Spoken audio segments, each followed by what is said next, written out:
Bayek, I do not send you greetings, but a warning. 4 years have passed since we laid the last to rest, but the Creed spurs us ever onwards. I have captured a messenger bearing news of another artifact, this time in Upper Egypt. You must go at once. Give this parcel to Merti. She lives and runs her business near Luxor. She owes me a favor, not friendship. The rest must fall to you. Find this artifact no matter the cost. Hello, Johnny from Eurogamer here, and recently I got hands-on with a work-in-progress build of the Curse of the Pharaohs DLC for Assassin's Creed Origins. I played about 2 hours of the DLC, which takes place in a brand new area, and I had a pretty good time.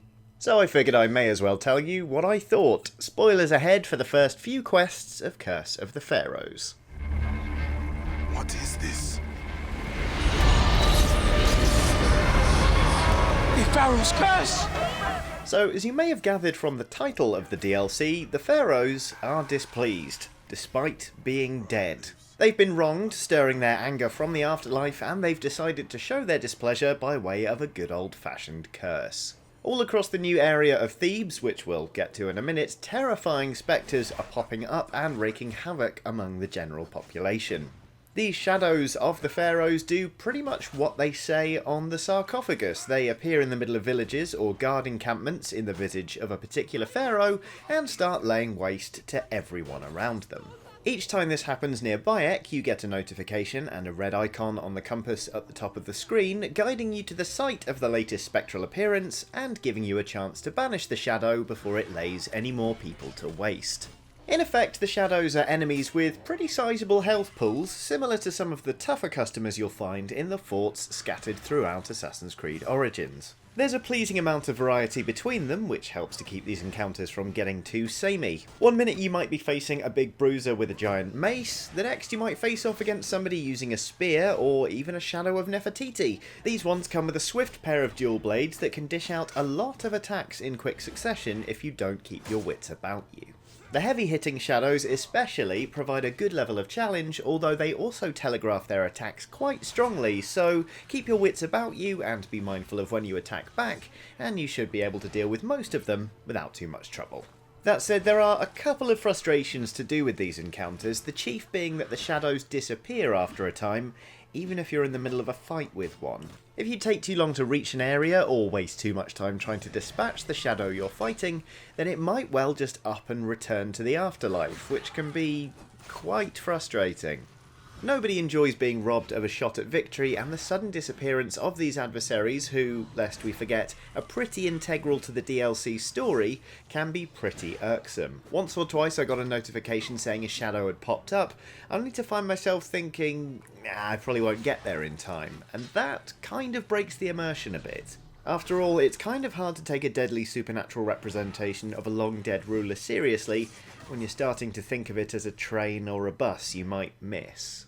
A couple of times, meanwhile, I waded in to stop a shadow attacking a group of enemy guards. Well done me, I thought, putting the containment of this otherworldly crisis ahead of my vendetta against these soldiers. They, on the other hand, didn't quite see it that way, trying to kill me while the Shadow of the Pharaoh did a pretty good job of mowing them down in the background. And I get it, we're mortal enemies, but come on lads, there's a ghost over there trying to murder the lot of you. Can we not deal with that before we get back to settling our own scores?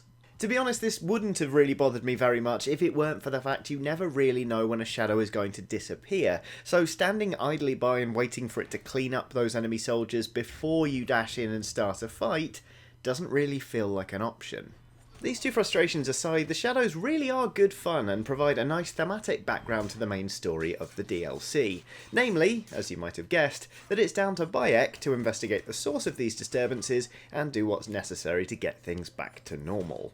At least in the couple of hours I had to play around with Curse of the Pharaohs, the story seemed to have a slightly different pace, which I found quite refreshing. In the early quests, the tone is less about there being a shady, vicious group of dastardly villains doing horrible things, although I'd be surprised if one of those didn't pop up at some point in the DLC, but as far as I had experienced, at least, the thing that had disturbed the Pharaohs and drawn their ire was, simply, people doing a bit of tomb raiding and not considering the powers with which they were messing.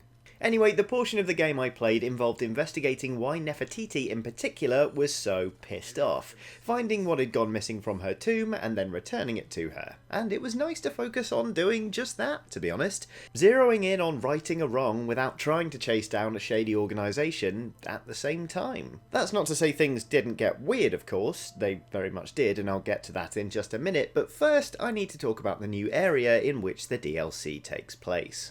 As I already mentioned, Curse of the Pharaohs takes place in Thebes, a brand new area for Assassin's Creed Origins, including the world-famous Valley of the Kings. It's a really nice location to boot. It feels bustling and vibrant and colourful, and I found myself stopping to have a look around a few different times during my hands-on session. The bit that really impressed me, however, was the afterlife.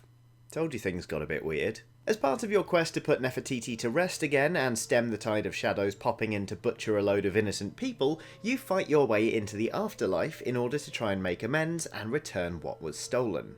This area was, in short, gorgeous. Sun-bathed fields of grain form a sea on which these big ships sail, crewed by Anubis-headed guards. Giant talking scorpions stalk the land, which also plays host to a bunch of birds with ladies' heads. In Egyptian mythology, these are known as Ba, and they're one of the 5 parts of the human soul, specifically the personality, which may explain why they're so chatty. Anyway, the jewel of this part of the afterlife is a big temple built to Nefertiti, which also serves as a hub for a few quests that need to be completed in order to try and assuage the angry spirit of the dead ruler. Only, spoilers, it doesn't really work, meaning you have to let your blade do the talking instead. Enough. This ends here. Even if the efforts to make nice with Nefertiti aren't successful, mind you, it's still a lovely bit of the game to visit and a nice change of pace from all the action that happens in the world above. I know from having infiltrated the tomb of Tutankhamun that there are other representations of the afterlife to visit, although sadly I wasn't able to fight my way through and see what one of those was like. The jackal-headed guards posted on the bridge to the afterlife in this particular bit were too high level for me to attempt to get past. So I'm afraid that's just going to have to stay shrouded in mystery for the time being. And finally, it's worth noting there's new gear on offer in Curse of the Pharaohs. Admittedly, I didn't play around with this as much as I would have liked, as I wanted to get through as much of the story as possible, and I only had limited time, but I did dig out a nifty set of double blades, and I had a right old time with them. Anyway, while I only had a brief taste of an early build, I think the Curse of the Pharaohs DLC is looking pretty promising. Apparently the finished article will provide about 15 to 20 hours of new content to wade through, so it certainly seems like a fairly substantial add-on. Are you tempted? Let me know what you think in the comments below. I'll leave you with a bit more footage now so you can have a good look at Thebes without me wittering on. Thanks for watching.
خيب يهاعد سحله هم يحرف جبته